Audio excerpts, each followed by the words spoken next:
Hello students, now today we are going to discuss some of problematic questions regarding to your examination, and you have studied very much explanation about the Mendel experiment and also the sex determination. Till now you have studied more. Okay, आपने बहुत कुछ सीख लिया है, आपने बहुत कुछ पढ़ चुके हैं regarding topics sex determination and Mendel's work on pea plant and regarding to their experimental work and also the law of Mendel. Okay, these things you have studied more in last videos till now. Okay, so now some of questions may be here that you have to do yourself to know about that what have you learned till now from the given content, and also what have you studied from the last videos I have given you and from the last content I have given you.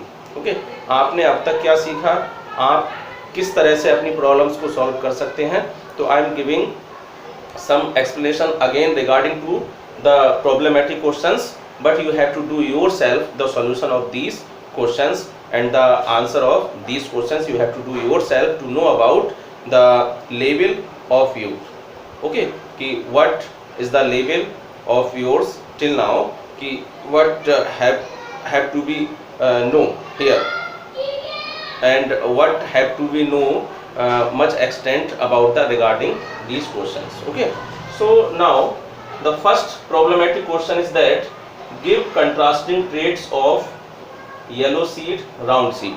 तो I have told you, यहाँ पर आपको बताना है कि yellow seed और round seed ये दो तरह के ट्रेट क्वेश्चन में दिए हुए हैं, इनके आपको कंट्रास्टिंग ट्रेट बताने हैं. कंट्रास्टिंग ट्रेट का मतलब ये होता है कि opposite trait. Suppose that toll है तो टॉल का जो अपोजिट हो जाएगा वो क्या हो जाएगा.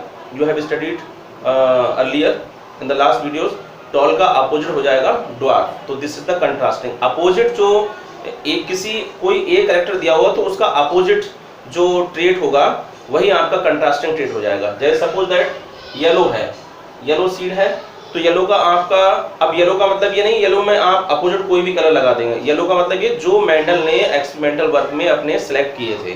तो येलो का जो अपोजिट ट्रेट था वो कौन सा था, लाइक ग्रीन सीड. ओके, तो इसका येलो सीड का आपका कंट्रास्टिंग ट्रेट क्या हो जाएगा, green seed. Now round seed that is the other trait. Round क्या है, एक शेप है, and that one is yellow is the colour. तो कलर एक अलग ट्रेट हो गया, राउंड एक अलग ट्रेट हो गया. तो येलो कलर के लिए जो दूसरा अपोजिट ट्रेट होगा that will be green colour यानी green seed, and round seed का यानी राउंड शेप का जो अदर ट्रेट होगा अपोजिट यानी कंट्रास्टिंग ट्रेट होगा, and that will be wrinkled seed. Okay, so there will be the two types of contrasting traits from these given pair of the traits. like yellow seed का कौन सा हो जाएगा, yellow का green seed and round का wrinkled seed. Okay, तो this will be the contrasting trait from the given pair. Now also in second part you have to mention also which is dominant and recessive. These characters you have studied in dihybrid cross. I am recalling you, in dihybrid cross you have studied round yellow, wrinkled seed. These all explanation you have studied in last video and in dihybrid cross. So you can check again, you can take the help from dihybrid cross during the answering of this question, and mention also which is dominant or recessive. तो dominant recessive मतलब क्या है कि which character will be appear in next F1 generation and which character will not be appear in other generation.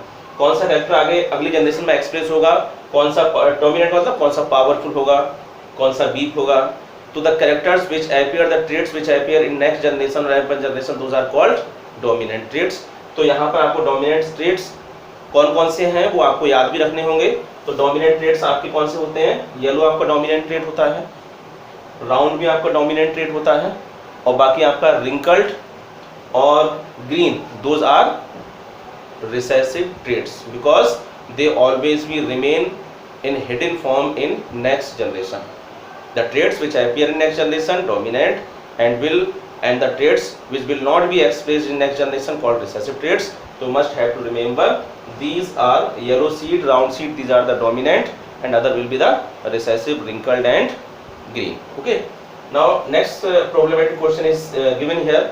Give reason if only daughters are there in a family. अगर किसी भी daughter में किसी भी फैमिली में केवल और केवल डॉटर्स प्रोड्यूस हो रही हैं, then what will be the reason behind? किस तरह का रीजन हो सकता है? क्या साइंटिफिक लॉजिक हो सकता है, क्या कॉन्सेप्ट हो सकता है? तो you must have to write here कि क्या वहाँ पर कंडीशन हो सकती है. तो you know very well that in case of daughter only X and X, that will be the chromosomal structure genotype, and in case of male the XY will be the genotype. Okay, so from the sex determination you know very well that when Y sperm fuses with X ovum, they will give rise to the male.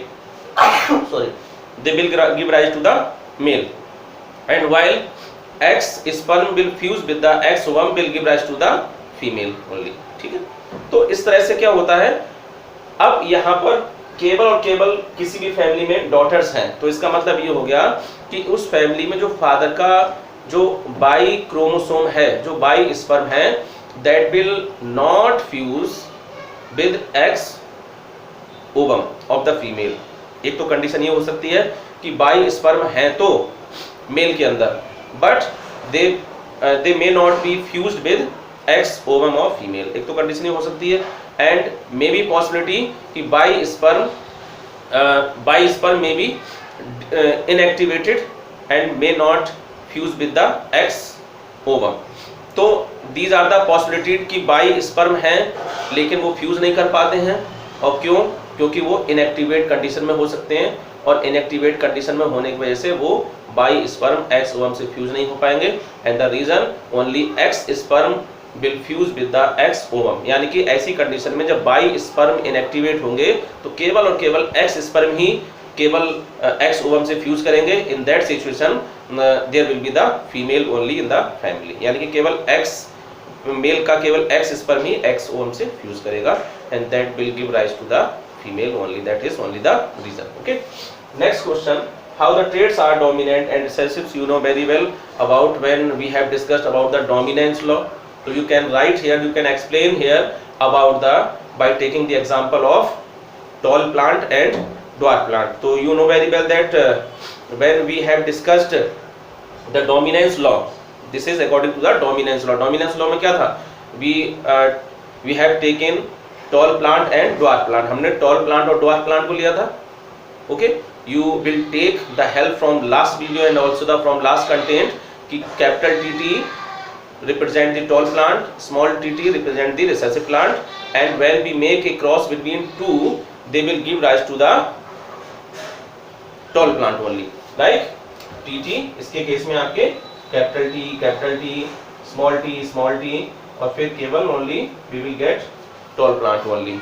तो it mean to say when only one trait from the parents will appear in next generation, in that situation the trait will be the dominant. If only one trait from their parents will expressed in next generation, that trait will be the dominant, and the other that will remain in hidden form, that will be the recessive trait. Parents का कोई भी एक trait अगर अगली generation में express हो जाता है, जैसे capital T, capital small T, and tall और ड्वार्फ को हम क्रॉस करेंगे, रिप्रोडक्शन कराएंगे टॉल प्लांट और ड्वार्फ प्लांट के बीच में, तो अगली जनरेशन में उनकी जो जनरेशन होगी कैसी होगी? टॉल प्लांट वाली होगी. तो टॉल जो ट्रेट हो गया वो कैसा हो गया? That will be dominant. This is according to the dominance law. Next, state laws of Mendel. तो you know very well, you have to write here the definition of law of dominance. Okay, I have explained earlier. Law of independent assortment and law of segregation. Okay, so you may take help from the last video and also the last content. If still you have any confusion, then you can discuss with me.